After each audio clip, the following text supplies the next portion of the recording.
ဒီနေ့မှာတော့ Big Brother လို့ခေါ်တဲ့ Action Drama ဟာတာရုပ်ရှင်တကားအကြောင်းကိုရှင်းပြပေးသွားမှာပါကြည့်ရှုပေးကြပါဦး။ Henry ဟာ American စစ်တပ်မှာနှစ်ပေါင်းများစွာတာဝန်ထမ်းဆောင်ပြီးနောက်ဟောင်ကောင်ကိုပြန်လည်ရောက်ရှိလာခဲ့ပါတယ်။ဆရာတယောက်ဖြစ်အသက်မွေးဝမ်းကြောင်းပြုဖို့ရည်ရွယ်ချက်နဲ့သူကြောင်းတက်ခဲ့မှုတဲ့တက်ချီဆိုတဲ့အလဲတန်းကျောင်းကိုတွားရောက်ခဲ့ပါတယ်။ကျောင်းအုပ်ကြီးကသူနဲ့တွေ့တဲ့အခါတင်ကြားရဲ့အတွေ့အကြုံမရှိတဲ့အတွက်လက်မခံချင်ခဲ့ပေမဲ့အစင်းမြင့်အရာရှိတဦးရဲ့ထောက်ခံစာကိုပြသပြီးနောက်မှာတော့အလုတ်ခန့်အချင်းခံခဲ့ရပါတယ်။ Henry မထွက်ခွာခင်မှာပဲကျောင်းအုပ်ကြီးကတူတာဝင်ပေးမဲ့အတန်းဟာကျောင်းမှာအဆိုးဆုံးအတန်းဖြစ်ကြောင်းသတိပေးခဲ့ပါတယ်။ကျောင်းတက်တဲ့ပထမဆုံးနေ့မနက်ခင်းမှာ Henry အတန်းတဲကိုဝင်သွားတဲ့အခါအတန်းထဲမှာအလွန်ရှုပ်ထွေးနေတာကိုတွေ့လိုက်ရပါတယ်။ကျောင်းသားတချို့ကအိတ်နေကြတယ်တချို့ကတချင်းဆုံနေကြတယ်တချို့ကဗီဒီယိုဂိမ်းဆော့နေကြပြီးတချို့ကတော့ခောက်ဆွဲပြုတ်ကိုအိတ်ဆောင်မိဖို့နဲ့တီးနေကြပါတယ်။ဆရာအတန်းထဲဝင်လာပေမဲ့သူတို့ကလုံးဝဂရုမစိုက်ပဲကိုယ့်အလုပ်ကိုဆက်လုပ်နေကြပါတယ်။ Henry ကသူတို့ရဲ့အာယုံကိုဆွဲဆောင်မှုစူးစမ်းပေမဲ့သူတို့ကကြားရောင်မဆောင်ပဲနေကြပါတယ်။နောက်ဆုံးမှာတော့သူတို့ရဲ့အာယုံကိုပြောင်းလဲဖို့စူးစမ်းတာကိုလက်လျှော့လိုက်ပြီးအတန်းထဲမှာသူတို့လုပ်နေတဲ့အရာတွေကိုလိုက်လံမှတ်ချက်ပေးပါတယ်။ခောက်ဆွဲပြုတ်နေတဲ့ကျောင်းသားတွေကိုဆိုဒီယမ်ဓာတ်အလွန်အကျွံပါတဲ့အတွက်လျှော့စားဖို့ပြောပါတယ်။ Henry ကယူကူလီလေတီးနေတဲ့ဆူဖာဆိုတဲ့ကောင်လေးနာကိုသွားပြီးဂီတာတီးတာကိုကူညီပေးပါတယ်။အလားတူပဲဂိမ်းဆော့နေတဲ့ကောင်လေးကိုလည်းဖန်သားပြင်ကိုတနေ့လုံးစိုက်ကြည့်နေခြင်းကြောင့်ရနိုင်တဲ့ရောင်ကြီးအန်ရီကိုတတိပေးပါတယ်။ကျောင်းသားတွေကသူ့စကားကိုစတင်နားထောင်လာတဲ့အခါသူကသူ့ကိုယ်သူမိတ်ဆက်ပြီးနာမည်နဲ့ဖုန်းနံပါတ်ကိုပုတ်ပုံမှာရေးပေးလိုက်ပါတယ်။သူ့လက်ရေးကမလှတဲ့အတွက်ကျောင်းသားတွေကရေမောကြပါတယ်။အဲ့ဒီနောက်ကျောင်းသားတစ်ယောက်ကသူ့ဖုန်းကိုခေါ်ပြီးအတန်းထဲကနေထွက်သွားဖို့ပြောပေမဲ့ Henry ကရေမောပြီးဖြေရှင်းလိုက်ပါတယ်။ကလေးတွေကသူ့ကိုလုံးဝဂရုမစိုက်ပဲအရင်ကလုပ်နေကြအလုပ်တွေကိုပဲဆက်လုပ်ကြပါတယ်။ဒီခံနိုင်စွမ်းကုန်ဆုံးသွားတဲ့ Henry ကရာဘာကျိုးနဲ့မြေဖြူကိုအသုံးပြုပြီးအခန်းထဲကမင်းငိမ့်ဆက်ကိုအလုပ်လုပ်စေပါတယ်။ကျောင်းသားတွေကရေမဆိုအောင်ချက်ချင်းပြန်ကျဲသွားကြပါတယ်။နောက်ဆုံးမှာတော့သူတို့ရဲ့အာယုံကိုအပြည့်ဝရသွားပြီးသူတို့အတန်းကိုတရားဝင်ကြိုဆိုလိုက်ပါတယ်။အတန်းပြီးတဲ့နောက်အစင်နေဆုံးကျောင်းသား9ယောက်ကအားကစားပစ္စည်းထားတဲ့အခန်းထဲမှာစစ်လိတ်တောက်ဖို့စုဝေးကြပါတယ်။အဖွဲ့ခေါင်းဆောင်ချက်ကတခြားအတန်းကအစင်ကျောင်းသူတယောက်ကိုသဘောကျနေတာပါ။ကျန်တဲ့သူတွေကသူတက်ပုံကိုငေးကြဤနေတာကိုတွေ့ပြီးသူ့ကိုအလောင်ပြောင်လုပ်ကြပါတယ်။ဒီအဖွဲ့ဟာကျောင်းကဘတ်စကတ်ဘောအသင်းကချမ်းသာပြီးအလိုလိုက်ခံထားရတဲ့ကလေးတွေနဲ့အမြဲရန်ဖြစ်နေတတ်ပါတယ်။သူတို့ကပစ္စည်းထားတဲ့အခန်းထဲကိုဝင်လာပြီးချက်ကဆင်းရဲတဲ့အတွက်အမြဲတမ်းဆနောက်ကြပါတယ်။နောက်ပိုင်းမှာဘတ်စကတ်ဘောအသင်းလေ့ကျင့်နေတော့ကျန်တဲ့သူ့အဖွဲ့ကအနားကနေကြည့်နေပါတယ်။ချက်ကဘူးတလုံးကိုကွင်းထဲပြုတ်ကျသွားအောင်လုပ်လိုက်တဲ့အတွက်အသင်းကောင်းဆောင်လက်ကျသွားပါတယ်။အဖွဲ့ကရေမောကြပေမဲ့ကျောင်းရဲ့အင်္ဂလိပ်စာဆရာမ Miss Lian ကသူတို့ကိုထိန်း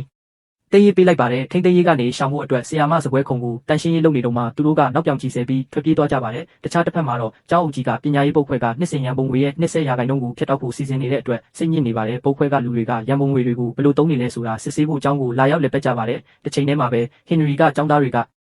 ရေပုံးတင်ထားတဲ့အတန်းထဲကိုဝင်သွားပါတယ်ဒါပေမဲ့သူ့ရဲ့တုတ်ပြန်မှုကမြန်ဆန်တဲ့အတွက်ရေပုံးကိုတွန်းဖယ်နိုင်ခဲ့ပါတယ်သူ့ကိုနောက်ပြောင်ဖို့စောင့်နေတဲ့ကျောင်းသားတွေကတော့အံ့အားသင့်သွားကြပါတယ် Henry ကကျဲရဲ့စစ်လိပ်ဘူးကိုတောင်းလိုက်ပါတယ်ကျက်ကလည်းသူဘာလို့မလဲဆိုတာကိုသိချင်တာနဲ့သူ့ကိုစစ်လိပ်ဘူးကိုပေးလိုက်ပါတယ်ပြီးတော့ Henry ကစူဖာကိုစစ်လိပ်ထဲမှာပါတဲ့ပါဝင်ပစ္စည်း၃မျိုးကိုနာမည်ပြောခိုင်းပါတယ်သူမှန်ကန်စွာဖြေဆိုနိုင်တဲ့အခါမှာတော့အတန်းကနေတရက်ခွင့်ပြုလိုက်ပါတယ်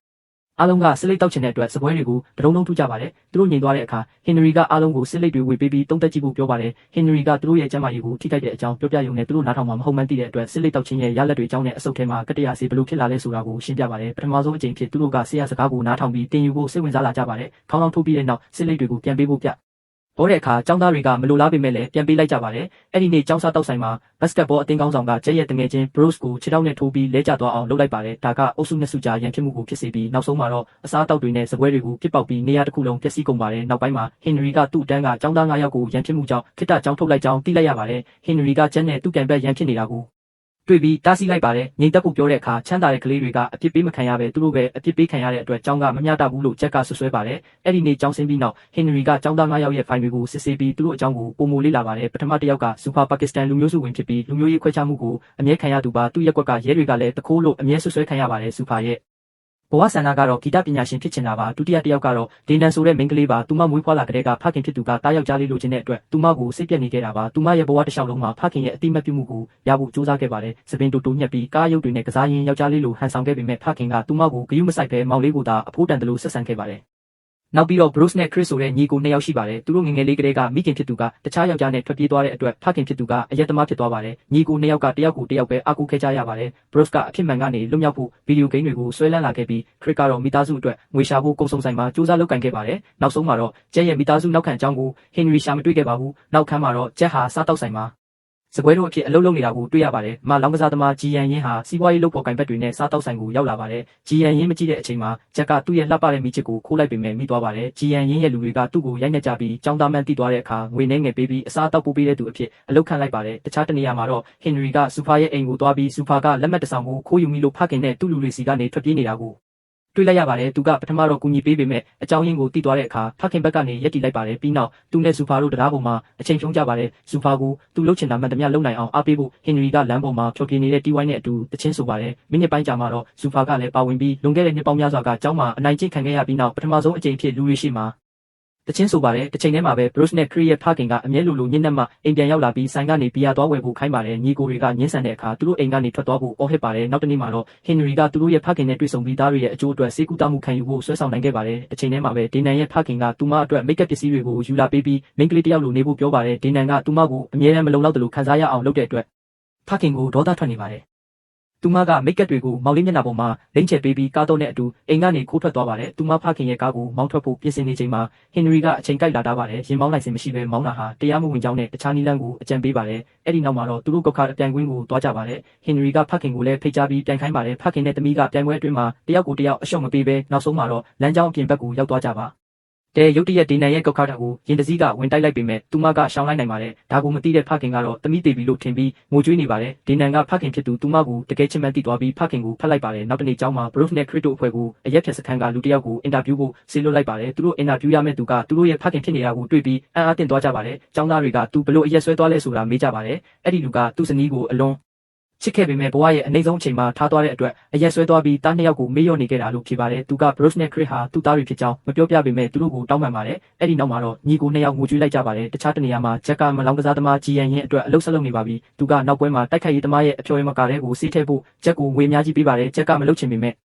အတင်းအကျပ်လက်ခံလိုက်ရပါတယ်ပွဲနေ့မှာဂျီယန်ရင်ကတိုက်ခိုက်ရေးသမားတဦးကိုပံ့ပိုးပေးပေမဲ့သူရှုံးမှာကိုလောင်းကြီးထပ်ထားပါတယ်ဂျက်ကဆေးထည့်ဖို့ကြိုးစားပေမဲ့မိသွားပါတယ်ဂျီယန်ရင်အကြောင်းမပြောပြခင်မှာပဲသူတို့ကိုရိုက်နှက်ပြီးလော့ကာထဲမှာပိတ်လောင်လိုက်ပါတယ်အချိန်နဲ့ငယ်ကြတော့ဟင်နရီရောက်လာပြီးတိုက်ခိုက်ရေးသမားတွေကိုသူ့ကြောင်းသားကိုတွေ့မိလားလို့မေးပါတယ်သူတို့ကအိမ်ပြန်သွားဖို့ပြောပေမဲ့လော့ကာထဲကဂျက်ကအော်ပြီးအကူအညီတောင်းပါတယ်ဂျက်ပိတ်မိနေမှတိသွားတဲ့အခါဟင်နရီကသူတို့ကိုတိုက်ခိုက်ပြီးအလွယ်တကူအနိုင်ယူလိုက်ပါတယ်တိုက်ခိုက်ရေးသမားတွေဝင်လာတဲ့အခါအခြေအနေကပိုပြင်းထန်လာပေမဲ့ဟင်နရီကသူတို့ရဲ့တိုက်ကွက်တွေကိုထိရောက်စွာရှောင်ရှားနိုင်ပါတယ်နောက်ဆုံးမှာတော့မိနစ်ပိုင်းအတွင်းပြန်ပွဲဝင်မဲ့သူတို့ရဲ့အကောင်းဆုံးတိုက်ခိုက်ရေးသမားကိုအလဲထိုးလိုက်ပါတယ်နောက်ခန်းမှာတော့ဆေးရုံမှာဟင်နရီဒဏ်ရာတွေကိုကုသမှုခံယူနေပါတယ်ဂျက်ကဂျီယန်ရင်အကြောင်းအမှန်တရားကိုပြောပြဖို့စူးစမ်းပေမဲ့သူ့ကိုတားဆီးလိုက်ပါတယ်သတင်းက TV မှာပေါ်လာပြီးဟင်နရီကသူ့ကြောင်းသားကိုကယ်ဖို့ professional တိုက်ခိုက်ရေးသမားကိုရိုက်နှက်တက်ခဲ့တဲ့သူအဖြစ်လူသိများလာပါတယ်။ကျောင်းမှာသူ့ရဲ့နာမည်ကောင်းကပိုပြီးတိုးတက်လာပြီးကျောင်းသားတွေကသူ့ကိုလေးစားလာကြပါတယ်။အရင်ကနဲ့မတူပဲသူ့ကိုအတန်းထဲမှာကြိုးဆိုဖို့တောင်ထွက်လာကြပါတယ်။ Flashback မှာဟင်နရီကျောင်းတက်တုန်းကနောက်ပြောင်တက်သူဖြစ်ကြောင်းပြသထားပါတယ်။သူကမိဘတွေအတွက်စံရတီးနေတဲ့ကျောင်းသားကိုရေပူပေါင်းတွေနဲ့ပြစ်ပေါက်ခဲ့မှုပါတယ်။နောက်ပိုင်းမှာအဲ့ဒီကျောင်းသားနဲ့ရန်ဖြစ်ပြီးလက်ကျိုးသွားအောင်လုပ်ခဲ့ပါတယ်။ရန်ဖြစ်မှုကြောင့်ကျောင်းထုတ်ခံရပြီးနောက် American ကိုသွားခဲ့ရတာပါ။အဲ့ဒီနေ့ကစပြီးကျောင်းသားတွေကဟင်နရီသင်ခန်းစာတွေကိုနားထောင်ပြီးကောလိပ်ဝင်ခွင့်စာမေးပွဲအတွက်စူးစမ်းကြပါတယ်။ Bruce ကလွှဲရင်အားလုံးအဆင်ပြေနေကြပါတယ်။ Bruce ကတော့ဆေးဝါးတွေကိုဆွဲလန်းလာခဲ့ပါတယ်။ Chris ကမိသားစုပြဿနာကိုရှောင်ဖို့ဂိမ်းဆုပ်ခဲ့ပေမဲ့ Bruce ကတော့ဆေးတွေတုံးဆွဲလာခဲ့တာပါ။အာယုံမဆိုင်နိုင်တဲ့အတွက်သူကဝင်ခွင့်စမ်းသပ်စာမေးပွဲမှာအမှတ်လွန်နေပါတယ်။ Henry ကသူ့ကိုကူညီမယ်လို့ကတိပေးပေမဲ့ Bruce ကတော့အချိန်ကြာလာလေပို့ပြီးစိတ်တက်ကြလာလေဖြစ်ပါတယ်နောက်ဆုံးမှာတော့သူကအိမ်ရဲ့လာတာဆောင်ကနေခုန်ချလိုက်ပါတယ်ဆေးရုံကိုအရေးပေါ်ပို့လိုက်ရပြီးကိုမာဖြစ်သွားပါတယ်မီဒီယာကသတင်းကိုလိုတလို့ပြောင်းလဲရေးသားပြီး Bruce ရဲ့လုပ်ရက်အတွက်ကျောင်းနဲ့ Henry ကိုအပြစ်တင်ကြပါတယ်ပညာရေးပုတ်ခွဲက Henry ကိုအင်တာဗျူးပြီးသူ့ရဲ့တင် जा ခွင့်လိုင်စင်ကိုပြန်သိမ်းဖို့ဆုံးဖြတ်လိုက်ပါတယ်သူကျောင်းကနေထွက်သွားတဲ့အခါကျောင်းသားတွေကသူ့နောက်ကိုလိုက်သွားပြီးမသွားဖို့တောင်းဆိုကြပါတယ်သူမရှိတော့တဲ့အတွက်သူတို့စိတ်မကောင်းဖြစ်ပေမဲ့ Henry ကိုယူအောင်သူတို့ရဲ့စာမေးပွဲမှာအောင်မြင်ရမယ်ဆိုတာကိုသိပါတယ်အဲ့ဒီနေ့ကစပြီးဟင်နရီဟာကောင်းမွန်တဲ့ဆရာတစ်ယောက်ဖြစ်ကြောင်းတက်တည်ပြဖို့သူတို့ကနှစ်ဆပိုစူးစမ်းပြီးစာတင်ကြပါတယ်စာမေးပွဲနေ့မှာကျန်တဲ့အတန်းဖော်တွေအားလုံးကစာမေးပွဲမတိုင်ခင်တနာရီလိုမှကျောင်းကိုလာဖို့ဟင်နရီစီကနေစာလို့ရရှိကြပါတယ်ကျောင်းသားတွေစုဝေးရောက်ရှိတဲ့အခါဒါဟာဂျီယန်ရင်ကကျောင်းသားတွေကိုစာမေးပွဲခန်းကိုအချိန်မီမရောက်နိုင်အောင်ကျောင်းမှာပဲပိတ်လောင်မှုကြံစည်ထားတဲ့လက်ကွက်ဖြစ်ကြောင်းသိလိုက်ရပါတယ်သူကဟင်နရီကိုသင်ခန်းစာပေးဖို့ဒါကိုလုပ်တာပါအချိန်နဲ့ငယ်ကြတော့ဟင်နရီရောက်လာပြီးဂျီယန်ရင်ရဲ့အစီအစဉ်ကိုသိသွားပါတယ်သူကကျောင်းသားတွေကိုလွှတ်ပေးပြီးဂျီယန်ရင်ရဲ့လူတွေကိုတိုက်ခိုက်ပြီးကလေးတွေကိုမထိခိုက်အောင်တားဆီးပါတယ်ကျောင်းသားတွေကထွက်ပြေးပြီးစာမေးပွဲခန်းကိုအမြန်ဆုံးသွားကြပါတယ်ဟင်နရီကတော့ဂျီယန်ရင်နဲ့တယောက်ချင်းရန်ဖြစ်နေပါတယ်သူတို့ရန်ဖြစ်နေရင်းနဲ့ဂျီယန်ရင်ကဟင်နရီငငယ်ကရေပူပေါင်းနဲ့ပြစ်ပေါက်ခဲ့တဲ့သူဖြစ်ကြောင်းပြောပါတယ်ဟင်နရီလက်ကျိုးအောင်လုပ်ခဲ့တဲ့အတွက်သူဂီတပြိုင်ပွဲကြီးမှာမရှင်ပြိုင်နိုင်ခဲ့တာပါအဲ့ဒီဖြစ်ရကလေးကသူစံရကိုတခါမှမထိတော့ပဲသူ့အိမ်မက်ကိုဖျက်ဆီးခဲ့တဲ့ဟင်နရီကိုအပြစ်တင်နေတာပါဟင်နရီကသူ့ကိုနားလည်အောင်ပြောဖို့စူးစမ်းပေမဲ့ထပ်ပြီးတိုက်ခိုက်ခံရပါတယ်ဒါတလက်ကိုလူဖို့သူတို့ရုန်းကန်ကြပါတယ်နောက်ဆုံးမှာတော့ဟင်နရီကသူ့ကိုတတ်ဖို့အခွင့်အရေးရသွားပေမဲ့မတတ်ခဲ့ပါဘူးသူငငယ်ကလုတ်ခဲ့မိတာအတွက်ခွင့်လွှတ်ဖို့တောင်းဆိုပြီးထွက်သွားလိုက်ပါတယ်ကျောင်းသားတွေကစာမေးပွဲခန်းကိုအချိန်မီရောက်ပြီးစာမေးပွဲကိုဖြေဆိုနိုင်ခဲ့ပါတယ